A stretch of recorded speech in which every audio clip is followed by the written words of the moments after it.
Bonjour, nous continuons aujourd'hui dans le cadre du chapitre Le mouvement d'un système et la deuxième loi de Newton pour aborder correctement le vecteur vitesse instantané et expliquer quelques notions qui euh, amènent beaucoup de flou et beaucoup d'incertitudes aux élèves.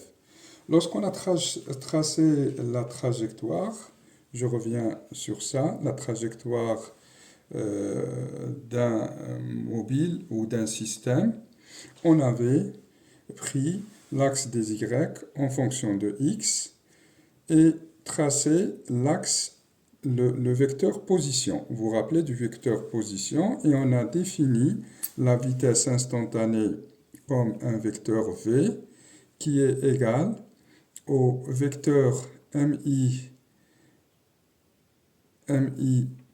plus 1, c'est-à-dire les deux points, ça c'est deux points, soit M1, M2, et que je divise par le temps qui est mis pour arriver, c'est-à-dire TI plus 1 moins TI, vous vous rappelez de ça, et c'est égal, et j'ai dit que c'était égal à MI plus 1 divisé par delta de T, ou généralement, on l'appelle le delta de T, on l'appelle taux, c'est-à-dire la même chose divisé par taux.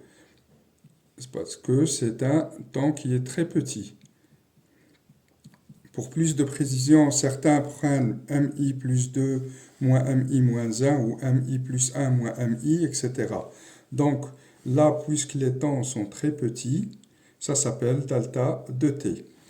Et ce n'est autre quand delta de T tend vers à peu près 0, ça devient une limite. Vous allez le voir en mathématiques. Cette limite-là n'est autre que la dérivée. Et tout ça, vous allez le voir en mathématiques.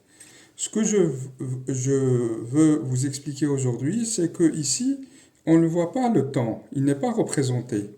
Et ça, c'est des questions qui perturbent certains élèves. On a la vitesse qui est la tangente à la trajectoire.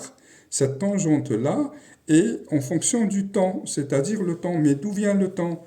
Eh bien, tout simplement, pour tracer ce graphique, on a fait, regardez cet exemple. Le skieur, on le prend en photo. Ça s'appelle un chronophotographe. Et ces positions-là sont remplacées, c'est lui le système. On le remplace par un point. Et cela va nous permettre de retrouver ce graphique. Est-ce que vous avez compris? Le temps disparaît. Le temps, il est dans le chronomètre. Première photo, deuxième photo, première position, deuxième position.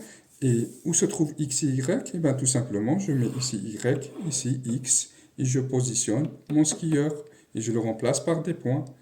Et quand j'ai cette trajectoire, je peux faire des tangentes en chaque point. Et ces tangentes-là ne sont que des vitesses instantanées. Mais cette vitesse, si vous voyez la photo, elle peut varier. Sa vitesse ici, lorsqu'il est presque au sommet, elle est plus petite que lorsqu'il a démarré. Donc là, il arrive, c'est le point de chute. Là, on a coupé un petit peu. Et cette variation-là, ça s'appelle la variation de la vitesse instantanée.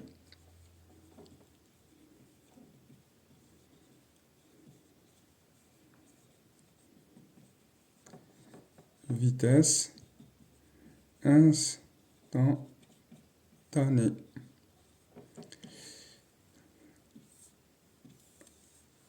Comme on a mis la variation en fonction de la position, c'est-à-dire du vecteur position, on va faire la variation delta de V.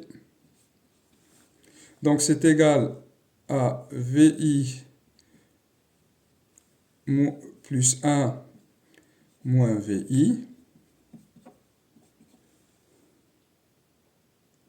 Et cette variation de vitesse va me permettre de comprendre beaucoup de choses. Parce que la variation, ça c'est une variation vectorielle.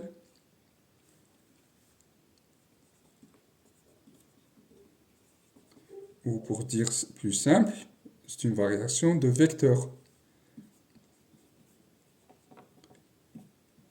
Donc, la variation de vecteur consiste à avoir une variation de quoi? De trois choses.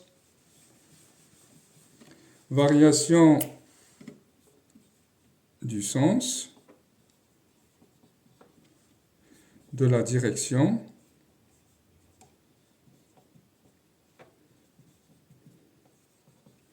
et aussi peut-être de la valeur.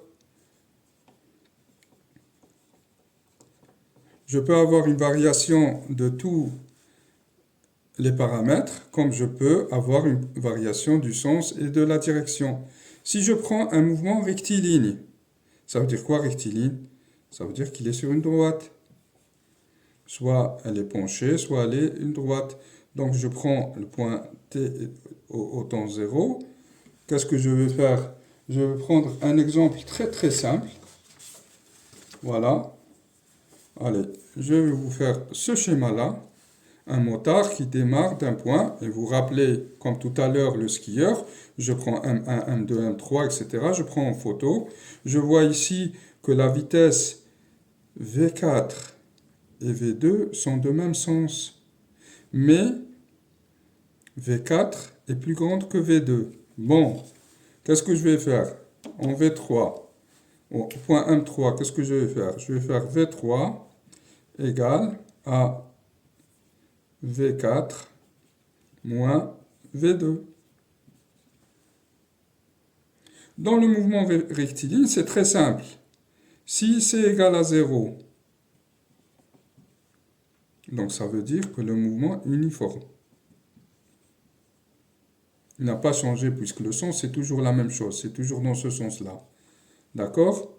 Donc si je fais une soustraction vectorielle, allez-y voir comment on fait en mathématiques la soustraction des vecteurs. Quand on fait V4 moins V2, c'est delta de V3, c'est-à-dire on va prendre le vecteur V4 et on va tracer le vecteur du sens contraire. Ce vecteur, je peux le positionner ici ou là. Il faut se rappeler que les vecteurs sont comme des flèches.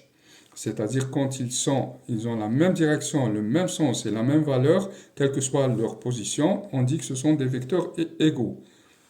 Mais là, comme je fais une différence, donc la différence et le point me donne delta de V3. Donc delta de V3 égale à V4 moins V2. Si elle est égale à 0, cela va me permettre de m'informer, de me dire que le mouvement est uniforme. Si c'est supérieur à 0, c'est-à-dire que V4 est supérieur à V2, donc mon motard a accéléré, le mouvement est accéléré. Si c'est inférieur à 0, c'est très simple, c'est qu'il a décéléré.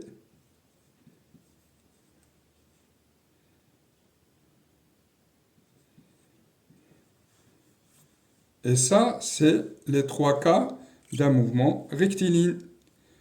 Bon, je m'arrête là pour aujourd'hui et on continuera de voir d'autres notions pour la prochaine fois et on va voir que cela a une grande influence sur les forces qui s'exercent sur notre système. Merci.